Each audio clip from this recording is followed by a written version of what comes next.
Hello friend, आप सभी का स्वागत है विदित स्टडी पॉइंट चैनल में। आज के इस वीडियो में यूपी वेट एंट्रेंस एग्जाम 2026 के लिए जीके का प्रैक्टिस सेट करने वाले हैं। तो वीडियो को शुरू से लेकर अंत तक देखिएगा। चैनल पर नए चैनल को सब्सक्राइब कर लीजिएगा। पीडीएफ के लिए विदित स्टडी पॉइंट टेलीग्राम चैनल को ज्वाइन कर लीजिएगा।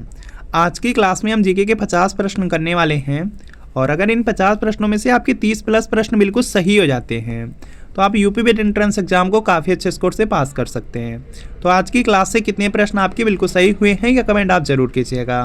यूपी वेट एंट्रेंस एग्जाम आपका 31 मई को अच्छे से एग्जाम दीजिएगा जिससे अच्छा स्कोर आ सके और आपके मनपसंद के कॉलेज मिल सके। तो चलिए आज की क्लास को कंटिन्यू करते हैं। आज की क्लास का आपका सबसे पहला प्रश्न है, साफ रातों की अपेक्षा जो मेघाच्छन्न रातें होती हैं वो गर्म होती हैं क्योंकि मेघ मुख्यतः है। तो इसका देखिए आपको सही जवाब करना है। यहाँ पे लिखा गया है कि जो साफ रातें होती हैं वह ठंडी होती हैं और मेघाच्छन्न का मतलब होता है कि जिन रातों में बादल छाए रहते हैं वह रातें गर्म होती हैं। इसका कारण क्या है?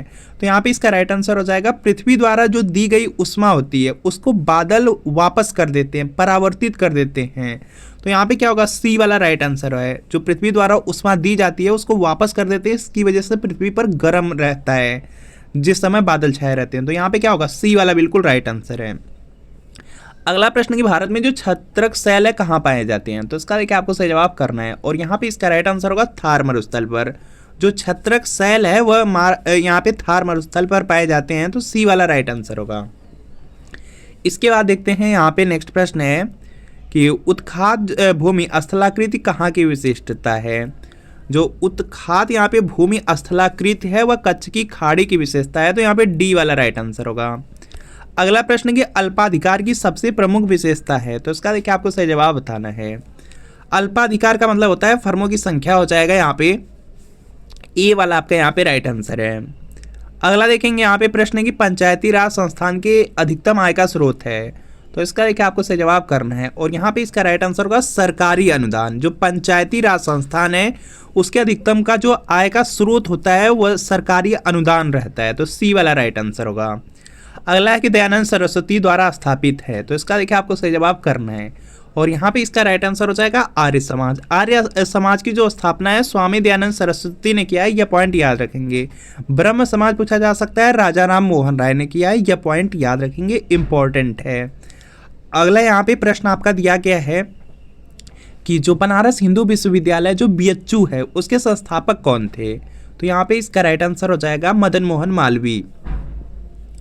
ऑप्शन नंबर यहाँ पे सी वाला बिल्कुल राइट आंसर है, इंपॉर्टेंट है। इसके बाद देखेंगे नेक्स्ट है कि निम्नलिखित में सम्राट अशोक की वह पत्नी कौन थी जिसने उसको प्रभावित किया था?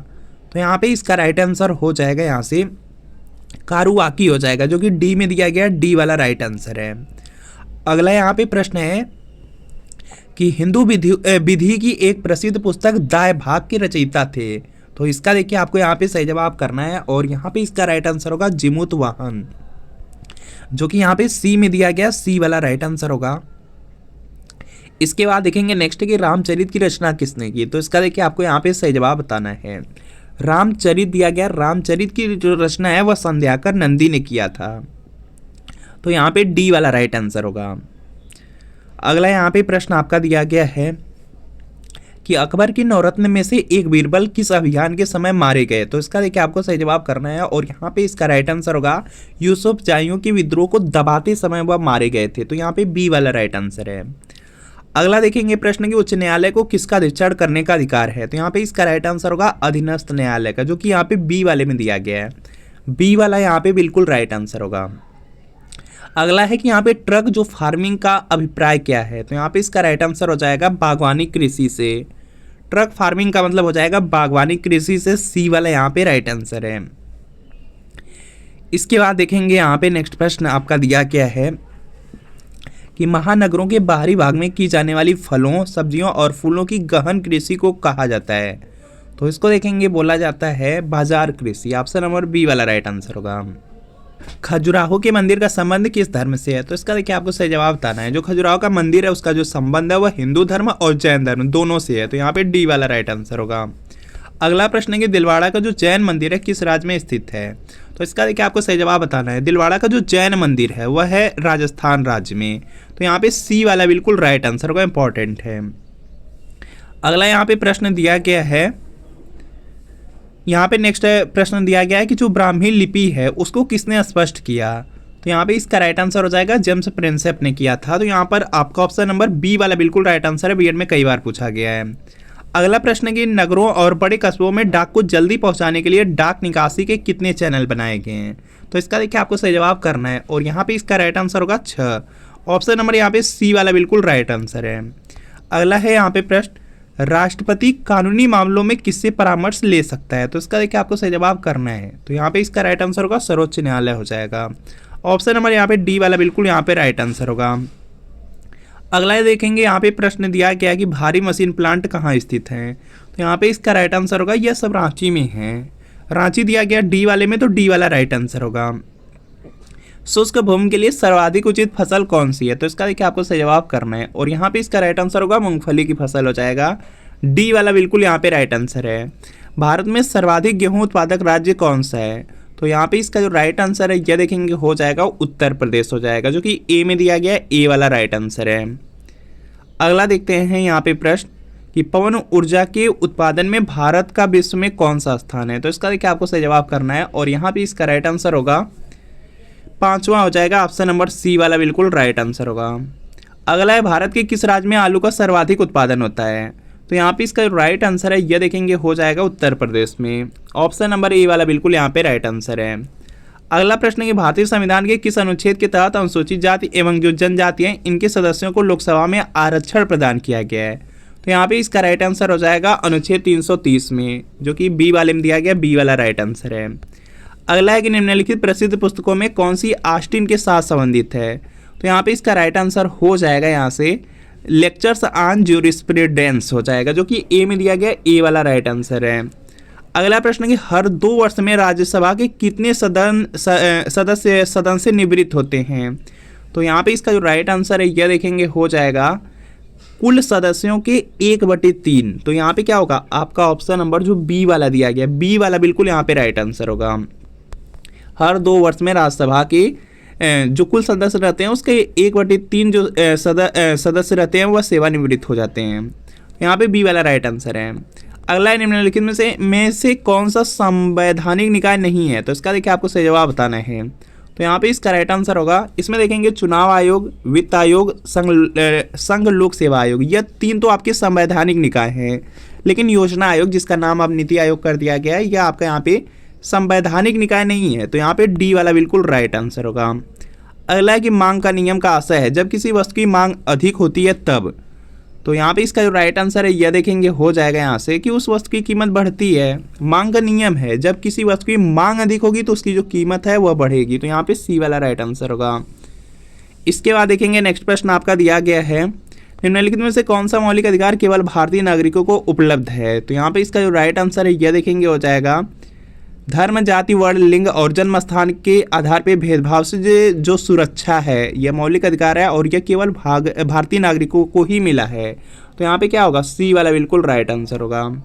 अगला है भारत में बीमा क्षेत्र नियंत्रित किया जाता है। तो यहाँ पे इसका राइट आंसर होगा यह किया जाता है IRDA द्वारा। तो यहाँ पे सी वाला राइट आंसर है।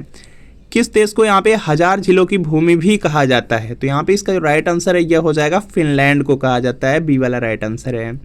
अगला है निम्नलिखित में से कौन सा कथन सही है। तो इसका देखिए आपको सही जवाब करना है और यहाँ पे इसका राइट आंसर हो जाएगा यहाँ से अम्ल के विस्थापनीय हाइड्रोजन परमाणुओं को इसकी क्षारता कहा जाता है। तो यहाँ पे सी वाला राइट आंसर है। अगला यहाँ पे प्रश्न है कि कंप्यूटर का जनक किसे कहा जाता है। तो इसका देखिए आपको सही जवाब करना है और यहाँ पे इसका राइट आंसर हो जाएगा चार्ल्स बेबेज को। चार्ल्स बेबेज को कंप्यूटर का जनक कहा जाता है, सभी को पता है। तो यहाँ पे क्या है ए वाला आपका राइट आंसर है। अगला है कि पुस्तक क्रिकेट माई स्टाइल के लेखक हैं। तो इसका देखिए आपको सही जवाब करना है और यहाँ पे इसका राइट आंसर होगा कपिल देव। कपिल देव हो जाएंगे। जो पुस्तक है cricket my style Kapil Dev की पुस्तक है। तो यहाँ पे डी वाला राइट आंसर है।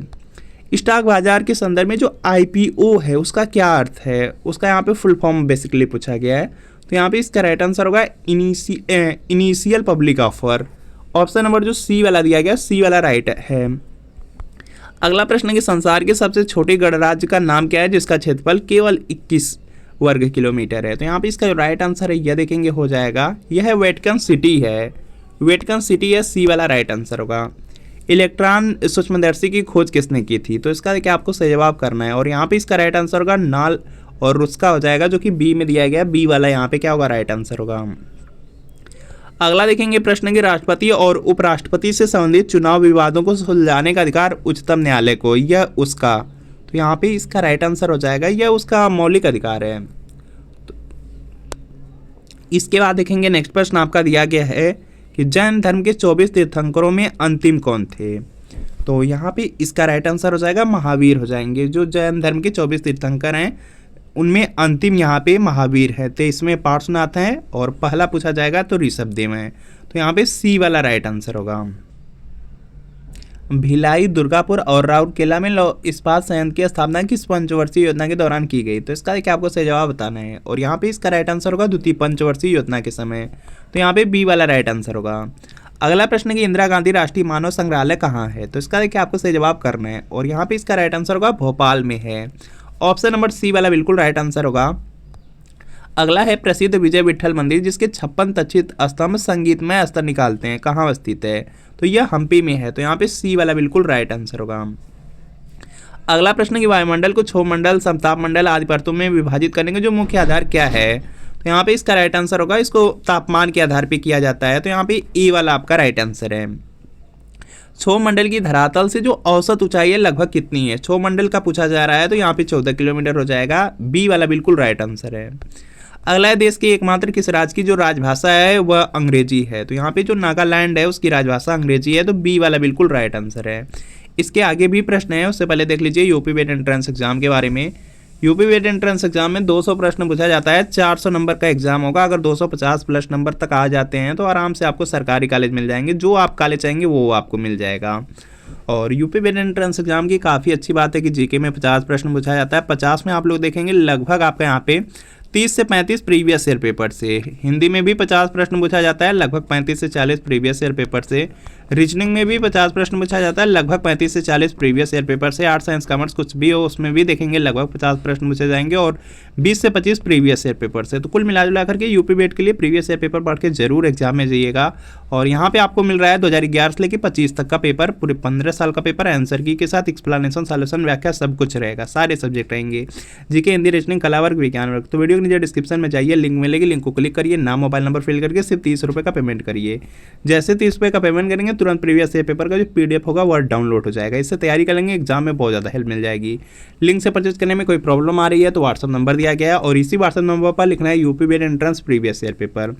आर्ट या साइंस लेकर के व्हाट्सअप पे मैसेज करना है, जैसे मैसेज करेंगे रिप्लाई किया जाएगा। 30 रुपये की पेमेंट करनी है, जैसे 30 रुपये की पेमेंट करते हैं तुरंत प्रीवियस ईयर पेपर का जो पीडीएफ होगा सेंड कर दिया जाएगा व्हाट्सअप पर ही। तो इस व्हाट्सअप नंबर पर मैसेज जरूर कर लीजिए। आगे के आपके यहाँ पे प्रश्न है कि जो प्राचीन पौराणिक और विश्वविख्यात हरिहर क्षेत्र का मेला है वह कहाँ लगता है, तो यहाँ पे इसका राइट आंसर हो जाएगा वह लगता है बिहार में। ऑप्शन नंबर ए वाला राइट आंसर है। श्री अरबिंदो जो आश्रम है स्थित है, तो यहाँ पे इसका राइट आंसर हो जाएगा यह पुदुचेरी में, डी वाला राइट आंसर है। द्वैतवाद सिद्धांत के प्रतिपादक हैं, तो यहाँ पे इसका जो राइट आंसर है यह हो जाएंगे माधवाचार्य हो जाएंगे, यहाँ पे सी वाला राइट आंसर है। और इसके बाद देखेंगे यहाँ पे नेक्स्ट दिया गया है गोदान और गबन, दोनों एक ही लेखक की रचना है, उनका नाम क्या है, तो जो गोदान और जो गबन है यह मुंशी प्रेमचंद की रचना है, तो यहाँ पे बी वाला राइट आंसर होगा। तो फ्रेंड आपको बताना है कि इन 50 प्रश्नों में कितने प्रश्न आपके बिल्कुल सही हुए हैं, या कमेंट आप जरूर कीजिए। वीडियो अच्छा लगा वीडियो को लाइक करिए, चैनल पर नए चैनल को सब्सक्राइब कर लीजिए। और यूपी वेट एंट्रेंस एग्जाम के प्रीवियस ईयर पेपर को परचेज करने के लिए इस व्हाट्सएप नंबर पर मैसेज जरूर कर लीजिए। तो मिलता